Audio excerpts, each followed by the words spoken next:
Beetlejuice. Feel free to express yourself. Don't be afraid. Love seeing you like finally get to play yourself. Oh man, you know, it's so like, nice to just feels like not the true have Justin to up develop there. a character. Yeah. No, first things first. Did you grow out the man bun for this? No, that was like, I was saying, Charlie Chaplin found his cane in his bowler hat. I found that stupid wig, and it did so much work for me. That was your discovery? Well, we tried on a bunch of different wigs. We had like a, sort of like a black Fabio wig. We had sort of like a mullety looking one. And then when we put that particular, it was sort of a top piece that went on and had this bun that hung off the back. And when we put that on, we were just like, oh, this is so stupid.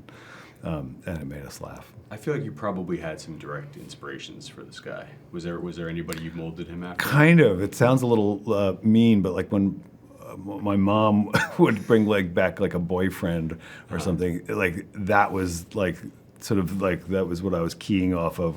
The sort of guys who were like, "Hey, what's up, little guy? Give me a hug," Let's bond. Yeah, exactly. Let's bond, and you're being like, "Oh, you're the worst." Yeah, that, and then we just thought it would be funny just to have a guy who's just completely codependent with Lydia, and in a totally toxic relationship. I think one of the reasons this film works so well is like Tim just embracing those old school practical effects. Yeah. It really does make it feel like this like natural continuation of the first. I mean, how much when the director brings that type of approach, because you're not using those on every film. Like how much more fun is that filmmaking? It's way more fun because you're reacting to real things. We've all done films where where here's a tennis ball, but it's really a dragon or whatever, and you have to sort of react and pretend to do that thing, which requires a lot more sort of imagination on the day.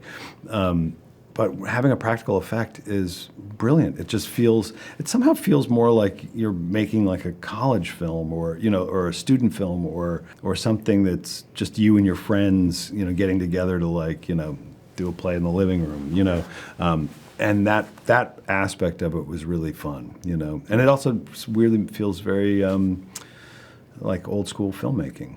Favorite thing about working with Tim Burton and getting to see how his mind works? He exceeded my expectations for a director. I hadn't met him, maybe I'd met him once before, but not in any genuine context. He really exceeded my expectations as far as his energy, his creativity.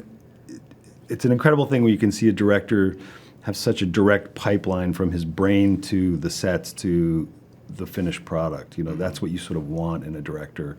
You don't want it to pass through too many hands before the film comes out. And it really does feel like, his brain has just puked on the screen, and and he was right there next to it, when it happened. Thank you for that quote. His brain just puked all over the screen. In a very organized way. Thanks.